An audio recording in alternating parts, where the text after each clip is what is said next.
Oke, bismillahirrahmanirrahim. Assalamualaikum warahmatullahi wabarakatuh. Oke, ini adalah pertemuan kedua ya untuk mata kuliah pengantar teknologi informasi. Hari ini kita akan bahas mengenai big data dan database. Oke. Sebelum itu saya akan bahas sedikit tentang Moore's Law ya, karena ini berhubungan dengan mobile computing atau komputasi mobile. Moore's Law atau hukum Morse ini dia bilang bahwa jumlah transistor pada microchip suatu perangkat itu akan meningkat 2 kali lipat setiap tahun. Jadi semakin kecil transistor, semakin cepat pemrosesan. Implikasinya di perkembangan teknologi adalah kita cukup makin banyak perangkat yang ukurannya kecil, tapi kemampuannya itu bisa setara dengan komputer, atau bisa kita gunakan untuk bekerja sehari-hari. Contohnya adalah smartphone gitu. Kalau dulu mau bekerja harus melalui laptop. Nah, sekarang kerja lewat smartphone pun udah enak ya. Saya sendiri dulu pernah kayak gitu traveling ke daerah Labuan Bajo. Nah, itu cukup bawa HP aja udah bisa buat kerja gitu. Karena emang sekarang smartphone itu udah kenceng-kenceng dan softwarenya juga udah banyak ya aplikasinya.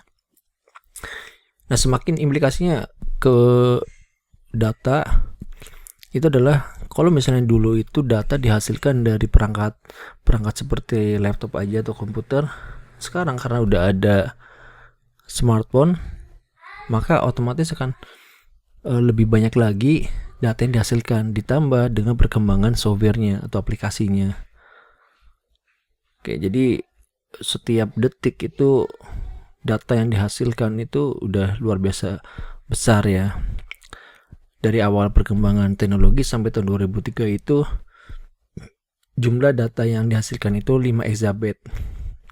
5 exabyte itu 1 exabyte itu 1 miliar gigabyte. Kalau berarti kalau sekarang data sebesar itu 5 exabyte itu bisa dihasilkan cuma dalam waktu 2 hari saja. Jadi kebayang ya, itu benar-benar data yang sangat besar sekali. Oke, tadi udah disinggung ya. Jadi dengan adanya hukum Moore's Law tadi ya, hubungannya sebenarnya semakin banyak perangkat yang bisa melakukan pemrosesan data yang punya chip, maka akan semakin banyak data yang dihasilkan. Ini belum ditambah dengan perangkat-perangkat IoT. Contohnya kayak kedepannya lampu akan dikasih chip, terus kulkas, mesin cuci gitu, itu akan dikasih chip.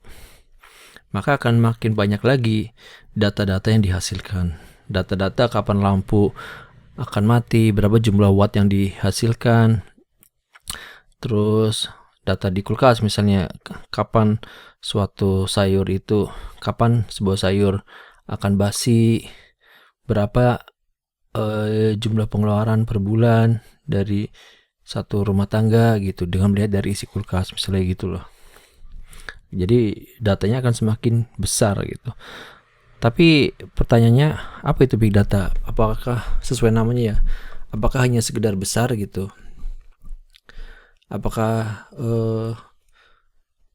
kalau datanya besar banget itu bisa kita sebut sebagai big data? Contohnya adalah data penduduk Indonesia, data KTP, data BPJS. Apakah itu layak disebut sebagai big data? Nah, kita akan belajar ya. Jadi kalau secara definisi sebenarnya belum ada definisi yang pasti banget, tapi ini mengambil dari Harvard ya. Big data itu ya sejumlah besar data gitu. Di sini kata yang disebut adalah vast ya. Vast amounts of data. Vast itu biasanya untuk sesuatu yang benar-benar besar, lebih besar daripada big. Makanya pakai kata vast gitu. Ini kata yang besar banget gitu. Jadi big data itu bisa juga sebagai teknologi yang digunakan untuk mengkoleksi dan mengevaluasi data yang besar.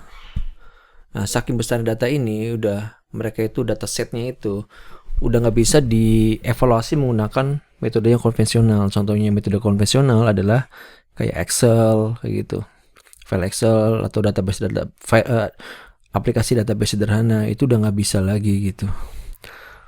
Goalsnya dari big data itu untuk memprediksi satu, untuk menganalisa, juga bisa analisa apapun ya, untuk menambahkan nilai pada suatu data dan menghubungkan data-data tersebut. Contohnya kalau misalnya ada suatu data yang data chat kalian ya, bukan data dalam smartphone kalian kan setiap hari kan menggunakan smartphone. Kalian akan melakukan chatting, melakukan scrolling TikTok, scrolling Instagram, itu semua menghasilkan data gitu. Semua itu akan diprediksi oleh para pemilik software tersebut. Contohnya aja misalnya WA, Instagram sama Facebook itu kan satu perusahaan ya, punyanya si Meta atau Facebook. Ketika kalian melakukan scrolling atau melakukan chat di WA, kalian lagi bilang, kayaknya tas ini keren banget ya gitu. Kalian lagi ngobrol aja sama teman. Tiba-tiba nanti di Instagram kalian atau di Facebook kalian akan keluar iklan yang sesuai dengan tas yang kalian mau, yang menurut kalian tadi keren. Jadi di belakangnya dari itu adalah ada alat komputasi berupa komputer yang berkecepatan tinggi yang menganalisa kata-kata tas kalian tadi ketika chat sama temen gitu. Jadi secara teknikal implementasinya itu butuh software atau kerangka yang biasanya disebut Hadoop. Sekarang pakainya Hadoop ya.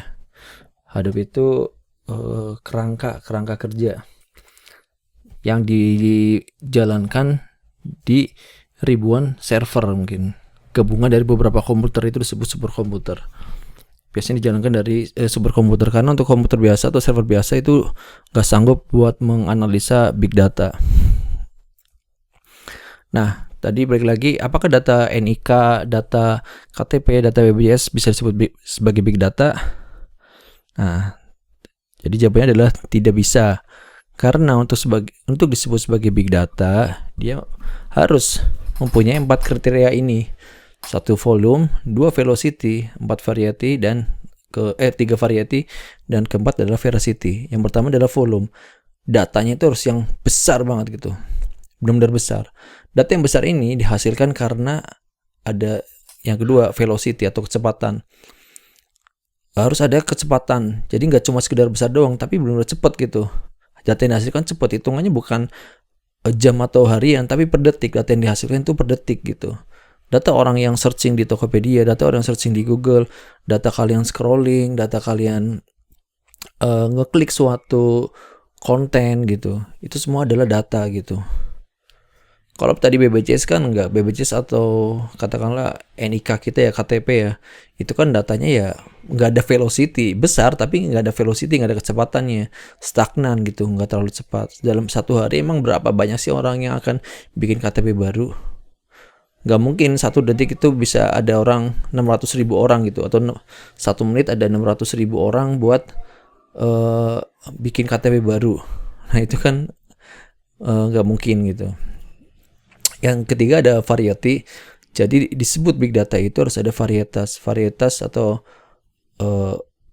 ini ya, data itu harus macam-macam, gak cuma sekedar data yang tadi. Contohnya kalau misalnya NIK itu datanya kan terstruktur nih, dia ada data nama, ada NIK-nya nomornya ya, terus ada tanggal lahir, ada alamat, kan pasti gitu, nggak mungkin beda-beda kan setiap KTP. Nah kalau big data dia beda-beda. Kalian ngobrol, kalian ngechat ke temen, punya temen pasti akan punya bahasanya berbeda kan. Contohnya ada temen yang misalnya bilang selamat malam, ya malam aja, atau dia bilang good night, atau bilangnya ada yang kata-kata yang kasar, bisa gitu ngobrolnya dengan kata kasar, ada yang pakai bahasa yang halus gitu, yang sopan, pasti beda-beda. Tapi mungkin intinya akan sama gitu. Contohnya kayak selamat malam dengan night, dengan good night, itu sebenarnya intinya sama, selamat malam, tapi kan itu bervariasi. Nah itu yang harus di capture sama si program sama superkomputer untuk menganalisa data tadi. Apakah selamat malam ini maksud selamat malam atau good night ini artinya selamat malam. Nah, itu apa gitu. Itu yang bikin sesuatu itu dibilang sebagai big data karena varietasnya juga. Yang terakhir adalah veracity atau ketidakpastian data. Kalian ketika berada di sosial media, kan gak semua data yang ada di sosial media itu 100% benar kan. Mungkin akan banyak yang hoax juga gitu, gak benar juga, atau cuma sekedar gosip. Nah, gimana kalau misalnya masalahnya adalah data ini sekaligus sebagai tantangan dari big data ya, veracity ini. Gimana caranya software-software yang buat menganalisa big data tadi, superkomputer yang menganalisa big data itu bisa menangkap data-data yang sampah tadi, yang hoax gitu. Gimana caranya membedakannya? Nah, itu yang jadi tantangan tersendiri. Jadi sebenarnya big data itu nggak 100% data yang selalu benar gitu. Justru lebih banyak yang tidak pasti gitu. Datanya belum tentu benar gitu. Jadi ini salah satu ciri dari big data, ada veracity, sekaligus ini adalah tantangan bagi para pemilik big data ya, perusahaan-perusahaan yang ingin memanfaatkan big data juga tantangannya di sini. Nah, ini sedikit infografik ya, betapa luar biasanya data yang dihasilkan setiap dalam 1 detik. 1 detik itu udah ada 695.000 status Facebook yang diupdate, 168 juta email yang dikirim, terus 98.000 tweet, 694.000 Google search query, orang nge-search di Google. Itu benar-benar dalam 1 detik aja. Coba, makanya yang tadi saya bilang NIK gitu tuh udah nggak bisa dibandingkan dengan big data. Itu cuma sekedar database yang besar gitu. Jadi kita akan bahas tentang database juga. Nah, apakah dari kita bersentuhan dengan implementasi big data? Kalau kalian jawabannya enggak, berarti kalian mungkin belum tahu. Kalian pasti akan selalu bersentuhan dengan implementasi big data. Contohnya kalian ketika ngechat teman, lagi ngobrolin tentang suatu barang, kemudian muncul iklan. Nah, itu adalah implementasi big data. Kemudian kalian ketika mencari suatu produk di marketplace, katakanlah di Tokopedia, kemudian kalian ngeklik satu produk, kemudian di bawahnya ada ini ya, ada saran. Jadi kayak tulisan orang yang beli produk A, dia juga beli produk B gitu. Itu juga implementasi big data. Jadi sebenarnya tanpa sadar, kalian itu sehari-hari ya bersentuhan dengan implementasi dari big data gitu. Dan banyak banget contohnya. Nanti kalian bisa baca-baca, kalian bisa cari contoh implementasi big data. Kenapa perusahaan perlu big data? Ada 5 faktor ya, 5 faktor ekonomi kenapa suatu perusahaan itu butuh big data. Tapi yang akan menjadi landasan banget adalah sebagai pengambil keputusan. Jadi keputusan berdasarkan data. Jadi perusahaan ini, kalau dulu perusahaan itu cuma mengandalkan mesin, modal, terus manusianya gitu. Nah, sekarang udah nggak relevan lagi, karena ternyata yang salah satu yang menjadikan keunggulan kompetitif suatu perusahaan itu adalah kemampuan untuk menganalisa big datanya, memanfaatkan data-data yang mereka punya gitu. Jadi data bagi mereka itu mahal banget, maka tidak mengherankan ya. Jadi kayak perusahaan-perusahaan startup itu punya valuasi yang lebih tinggi ketimbang perusahaan tradisional. Contohnya adalah Gojek dibandingkan dengan Garuda. Garuda, bayangin mereka harus beli atau punya modal beli pesawat terbang, bikin pesawat terbang gitu. Itu kan modalnya gede banget ya, gede banget dibandingkan dengan Gojek, perusahaan teknologi yang punya jasa transportasi. Dia cuma menawarkan layanan jasa, tapi valuasinya lebih besar ketimbang Garuda valuasinya sekitar 2 miliar dolar kalau nggak salah. Gojek 18 miliar dolar. Itu kan jomplang banget. Padahal modalnya bukan modal yang kayak segede Garuda jelasnya. Nah, karena kenapa semua hal ini? Karena Gojek itu punya data. Mereka asetnya adalah data yang luar biasa gede. Data yang ketika diolah akan menghasilkan nilai ekonomis yang luar biasa gitu.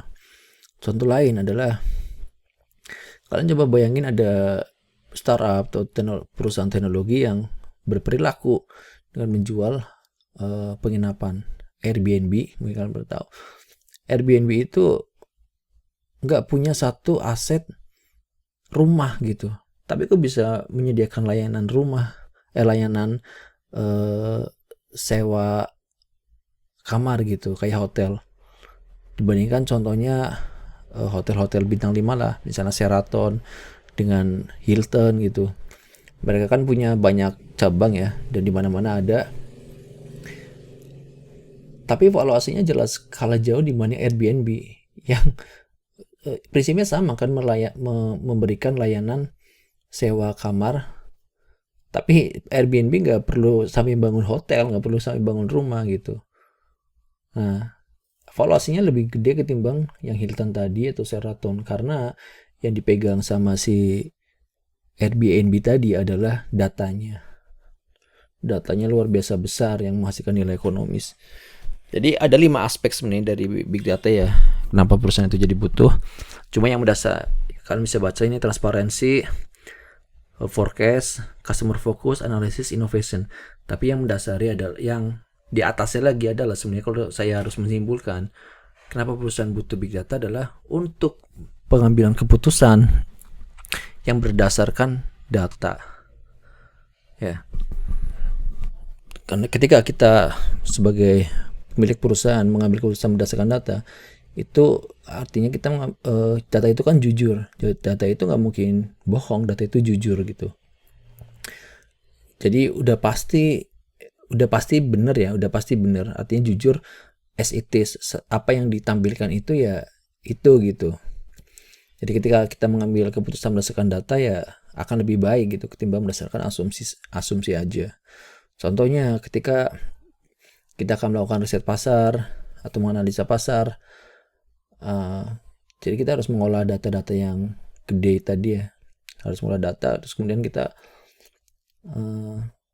sebagai CEO kita akan memutuskan kira-kira kita dari hasil analisa tadi kita akan melakukan penetrasi pasar tersebut nggak sih. Misalnya hasil analisanya adalah orang-orang yang umur 30 tahun itu lagi suka makan sayur asam sama ikan asin gitu. Ya kita nanti akan memutuskan apakah kita akan ikut jualan sayur asam sama ikan asin itu juga atau enggak gitu. Itu contoh kecilnya. Atau misalnya suatu perusahaan ini ya, perusahaan skincare deh, perusahaan skincare. Dia menganalisa pasar, dia menganalisa data percakapan dari semua sosial media. Setelah di analisa, dihasilkan knowledge atau informasi bahwa yang sekarang sedang booming adalah skincare yang berbasis DNA salmon gitu, berbasis DNA salmon. Maka sebagai CEO kita akan melihat itu, oh ternyata pasarnya sedang ke arah situ. Ya maka kita akan membuat produk yang serupa, produk yang juga menggunakan DNA salmon sebagai basis untuk skincare-nya gitu. Itu contohnya ya. Nah, kalau tadi kita ngomongin big data, dari tadi kita ngomongin data. Sebenarnya apa itu data? Ini jadi mengerucut ke konsep yang lebih luas lagi ya. Apa itu data dan informasi dan knowledge, wisdom. Nah, kita lihat ini ada 4 ya, data, information, knowledge, sama wisdom. Data itu sesuatu yang abstrak, sesuatu yang gak bernilai. Contohnya chat kalian ke teman itu sesuatu yang gak bernilai. Scrolling atau searching itu sesuatu yang gak bernilai karena masih berupa data. Akan menjadi bernilai ketika diberikan konteks. Nah, data yang diberikan konteks itu disebut informasi. Misalnya di sini datanya adalah red. Kalian pasti akan bingung kalau saya bilang red atau merah gitu. Merah. Apa sih maksudnya merah gitu? Kan abstrak gitu. Luas banget itu persepsinya kan. Nah, ketika dikasih konteks bahwa merah itu maksudnya adalah lampu di perempatan jalan di Kabunan udah menyala merah. Nah, itu jadi informasi gitu. Oke, itu jadi informasi. Jadi data yang dikasih konteks disebut informasi. Kemudian informasi itu diolah menjadi sebuah pengetahuan. Dikasih konteks lagi. Informasi tadi dikasih konteks. Saya lagi nyetir, kemudian lampu di perempatan jalan itu udah berubah jadi merah. Itu adalah pengetahuan, ya. Kemudian wisdom itu kebijakannya atau pengambilan keputusannya. Maka pengambilan keputusannya adalah oke, kalau lampunya merah ya saya lebih baik berhenti gitu daripada nanti ketabrak mobil lain atau ketilang gitu. Itu adalah wisdom. Ini semoga mudah dipahami ya. Jadi itu perbedaan antara data, informasi, knowledge, dan wisdom. Contoh lain, misalnya data tadi adalah angka 180. Itu kan masih abstrak kan, 180 itu apa gitu. Ketika dikasih konteks bahwa 180 itu adalah kadar gula darah si Wulan misalnya. Wulan punya gula darah 180. Itu adalah jadi sebuah informasi. Oh gitu. Terus knowledge-nya adalah kalau misalnya mau nggak kena diabetes, lebih baik menurunkan kadar gula darahnya gitu. Jangan sampai 180 gitu. Itu adalah sebuah pengetahuan. Wisdomnya adalah si Wulan kalau misalnya mau ya mendingan stop konsumsi gula biar kadar gulanya turun gitu. Oke, jadi data itu adalah kumpulan fakta yang disimpan tapi bentuknya masih abstrak, bisa terstruktur atau enggak terstruktur dan enggak punya konteks apapun data itu. Jadi data itu sebenarnya enggak berharga. Yang berharga adalah ketika dia diolah dan menjadikan informasi dan knowledge. Makanya ini penting buat perusahaan-perusahaan untuk mengolah datanya gitu kan. Data itu sebenarnya bukan sesuatu yang berharga gitu. Dia akan berharga ketika diolah. Makanya zaman sekarang profesi-profesi seperti data scientist, data analis itu banyak dicari ya, karena ya itu perusahaan-perusahaan nggak mau kehilangan datanya, dalam arti mau memanfaatkan data yang mereka miliki untuk diolah menjadi knowledge. Nah, sementara informasi adalah data yang telah diolah menjadi bentuk yang bermakna bagi penerima. Jadi kalau data diberi konteks itu disebut informasi. Tadi saya bilang informasi ini harus akurat, harus relevan, dan harus tepat waktu. Kenapa disebut harus tepat waktu? Karena kalau misalnya informasi yang dihasilkan itu telat, ya udah nggak berguna lagi. Misalnya, coba bayangkan kalian kalau misalnya informasi akan terjadinya tsunami itu telat, ya ini kan kalian bisa keseret ombak tsunami gitu. Jadi informasi harus tepat waktu. Misalnya informasi seseorang yang terkena kanker gitu, ya harus tepat waktu disampaikannya. Jangan sampai udah ganas banget, udah stadium 4 baru dikasih informasinya. Nah gitu. Jadi informasi itu berguna untuk mengurangi ketidakpastian dalam proses pengambilan keputusan. Ya, suatu informasi dikatakan bernilai bila manfaatnya itu lebih efektif dibandingkan dengan biaya untuk mendapatkan informasi tersebut. Oke, nah sekarang kita akan ngomongin tentang basis data. Basis data atau database apa itu? Basis data itu adalah data yang dikumpulkan terus-menerus yang punya tujuan dan kebutuhan yang sama. Kalian bayangkan misalnya kalian bayanginnya kalian itu lagi mengorganisir suatu file-file kalian yang ada di laptop. Kalian kan pasti akan mengorganisasikannya, misalnya file film, file musik, terus file materi kuliah. Mungkin dalamnya materi kuliah itu ada materi kuliah PTI, pengantar manajemen, pengantar ekonomi, pengantar mungkin kewirausahaan gitu. Di dalamnya lagi ada file-file materinya, terus ada tugas-tugasnya gitu. Nah, Itu basis data ya kayak gitu. Jadi semua data-data tadi itu dikumpulkan dan punya tujuan ya sama gitu. Contoh lain misalnya data inventory jualan kalian. Kalian punya toko baju misalnya. Kalian punya toko baju, maka data yang akan disimpan oleh kalian biasanya adalah data inventory. Data inventory itu berupa stok barang yang sekarang tersedia itu apa aja. Bayangin ya ini kalau bisa dicatat ya. Kalian punya toko baju, berarti kalian akan punya data inventory. Itu berisi stok-stok baju. Kalian akan punya data supplier yang berisi nama-nama supplier, kontaknya yang tempat kalian beli baju. Ketiga, kalian akan punya data penjualan. Data penjualan yang berisi barang-barang yang keluar. Keempat, udah tiga dulu aja. Tiga itu ya. Jadi kalian punya data inventory, data penjualan, dan data supplier. Ya. Oke, itu dicatat dulu ya.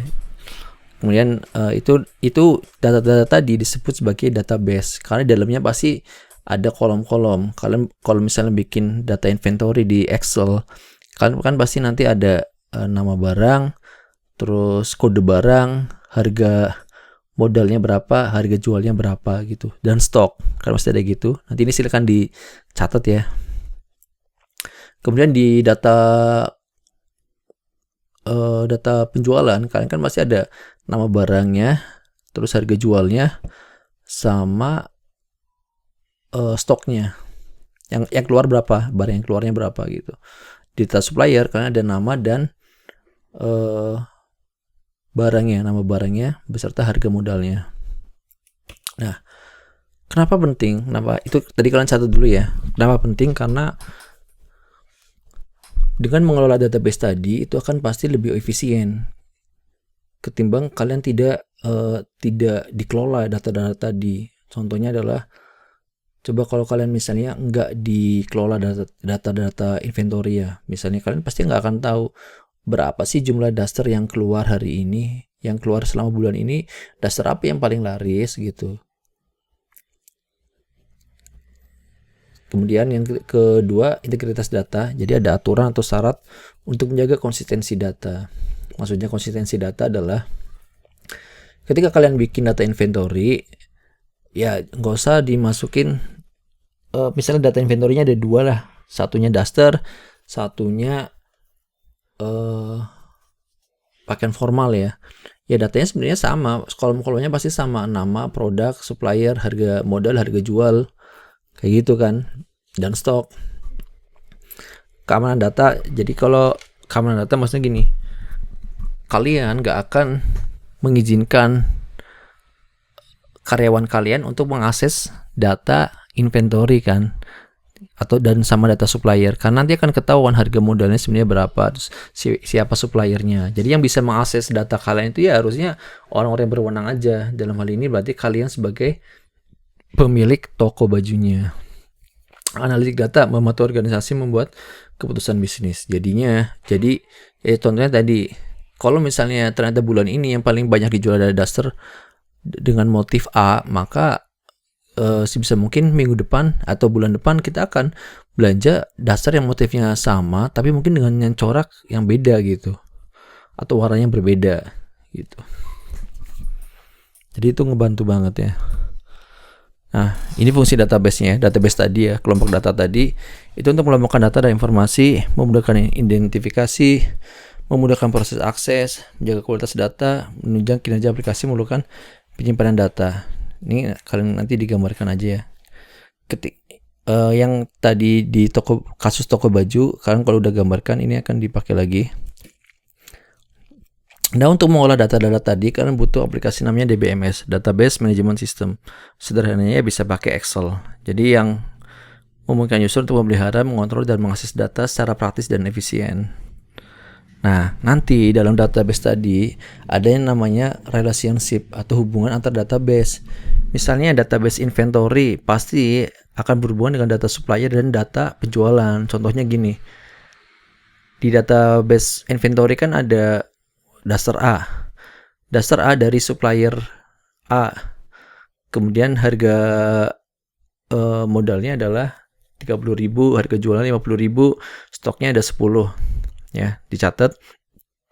Ketika terjadi penjualan, maka kita akan menulis di data penjualan kan. Oke, Duster A ada yang terjual 1 buah dengan harga 50.000. Maka otomatis stoknya itu yang di data inventory akan berkurang gitu. Harusnya akan berkurang, yang benar itu, ya kan? Nah, itu yang disebut relationship. Jadi ada relasi antar database. Nah, ketika stoknya tinggal di inventory selama 1 minggu itu ternyata Duster A itu habis 8 buah. Maka di inventory-nya kan tinggal 2 tuh. Nah, ketika 2 berarti kalian akan langsung menghubungi supplier A. Nah, di situ ada relationship antar database inventory dengan database supplier gitu. Jadi akan selalu berhubungan database itu. Ini dibaca ya, fungsi dan tujuan database tadi adalah menjaga integritas, menyimpan data, manajemen data, keamanan data, dan interface komunikasi. Cuma basicnya adalah untuk mempermudah kita sebagai pemilik data melakukan manajemen data-data kita, database kita. Nah, kalau kita punya data tadi ya, data penjualan, data inventory, data supplier, cuma didiemin aja, nggak diolah, nggak dianalisa, ya itu akan percuma. Makanya kita perlu yang namanya pengolahan data. Kayak big data tadi ya, database juga kalau nggak dikelola, nggak diolah, juga ya percuma juga gitu. Jadi gimana tujuan mengolah data itu mengubah data yang tadinya nggak bermakna menjadi suatu informasi yang bermakna, mempermudah pengambilan keputusan. Kalian tahu bahwa minggu ini Duster A tinggal 2, maka kalian ya harus belanja lagi ke supplier A gitu. Menyediakan data yang akurat dan valid, data yang akurat jadi ya real time. Ketika ada orang yang membeli 1 Duster A, otomatis di data inventory di stoknya akan berkurang 1. Nah, mengurangi biaya dan waktu, jelas ya. Jadi kalian nggak perlu mengeluarkan banyak waktu untuk menganalisa. Ketika kalian tidak punya data, kalian akan kebingungan. Mungkin kalian akan minta tolong orang buat melakukan cek inventory kayak gitu. Jadi mengurangi benar-benar pengolahan data itu benar-benar sesuatu yang akan membuat kita itu jauh lebih efektif dan efisien gitu. Yang terakhir, tujuan pengolahan data adalah membuat data lebih mudah dikelola dan diolah. Jadi pengolahan data itu bukan sekedar dianalisis, tapi juga dirapikan. Ada nggak sih data yang salah? Ada nggak sih data yang kayaknya di database supplier harusnya ada informasi ini gitu, tapi kenapa nggak dikasih gitu? Itu yang bikin nanti akan lebih mudah dikelola. Contoh pengolahan data ya tadi ya, perangkat lunak trading saham. Perangkat lunak trading saham kalau kalian pernah lihat kan mungkin gambarnya candle gitu ya, candlestick yang naik turun. Itu kan sebenarnya naik turun itu menggambarkan jutaan transaksi yang terjadi dalam kurun waktu tertentu gitu. News e-commerce yang menggunakan riwayat pencarian untuk rekomendasi produk. Contohnya kalian sering nge-search tentang skincare, maka rekomendasi produk yang muncul di halaman homepage Tokopedia kalian mungkin akan yang berhubungan dengan skincare dan lebih banyak skincare. Kalau saya lebih banyak tentang kopi, search tentang kopi, maka yang akan ditawarkan saya di rekomendasi adalah banyakkan kopi gitu. Kemudian mobil self-driving menggunakan data real time dari sensor. Contohnya kayak misalnya Tesla, di situ ada sensor untuk mendeteksi jalan. Nah, itu sebenarnya di belakangnya adalah ada data yang diolah. Ketika ada bentuk yang seperti manusia, maka berhenti gitu. Bentuk yang seperti manusia akan berhenti. Nah, itu kan di belakangnya itu ada data-data yang diolah. Oke, kemudian tahapan pengolahan data. Nah, data-data yang sudah ada itu akan dikumpulkan dulu. Biasanya disebut sebagai data mining. Data yang kalian punya tadi, data penjualan misalnya sama data inventory, data supplier itu dikumpulkan dulu. Kemudian disimpan dalam database. Ya, jadi ingat database adalah sekumpulan data. Data inventory itu adalah sekedar data. Kemudian data supplier itu ya data penjualan itu data. Tapi ketika dikumpulkan dalam satu bundle itu disebut sebagai database. Kemudian dilakukan penyortiran. Kalau misalnya masih berantakan, maka data-data tersebut akan disortir untuk diklasifikasikan. Contohnya misalnya data inventory, ya jangan dimasukkan di inventory-nya di namanya itu supplier gitu. Nama suppliernya ya maksudnya ya. Kemudian analisa data yang ingin dianalisa menjadi informasi, itu dilakukan proses analisis, bisa menggunakan berbagai macam software ya. Paling simpel kalau untuk kasus-kasus seperti penjualan di toko baju tadi ya cukup menggunakan Excel sebenarnya.